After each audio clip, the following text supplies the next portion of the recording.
কক্সবাজার তো যা হচ্ছে না এবার, যে বন্ধুরা বসে রয়েছে ওদের সাথে একটু আড্ডা দিই গে।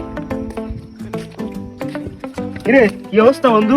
হ্যাঁ অবস্থা, কক্সবাজার যাবো, তাই আমরা দুইজন একটু ভাবছি কি করা যায়। সৈকতে যাবো, মনে কর প্যান্ট পেড়ে ঘুরে বেড়াবো, পানির মধ্যে হাঁটবো, হোটেল ভাড়া করবো, তারপরে নীল আকাশের সাথে দেখা করতে হবে। দেখা মেঘা শেষ করে এদিকে আপেল সাইজের ডাব খেয়ে বাড়ি চলে আসবে। আসল জিনিস তো বাদ পড়ে গেল। কি তা? ওইটা মেরিন ড্রাইভ যেতে হবে না, ওইটা মোটরসাইকেল চালাতে হবে। হ্যাঁ হ্যাঁ, এ জানেই না হ্যাঁ সে চালাবো, মন কর বালি আরে সুটা ছুটবে, ধুমো উঠে যাবে। হ্যাঁ, ওরা জীবনে চালাতে পারবে না। পারবে না, সব গোসলে হবে না, বুঝছিস? হ্যাঁ ওদের সাথে থাকা হলো না।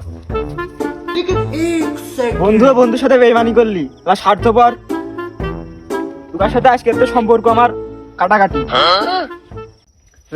একা একা বসেছিলাম, ভালোই ছিলাম।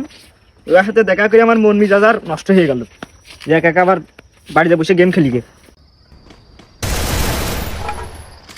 মার বুকাস দা। Dominating.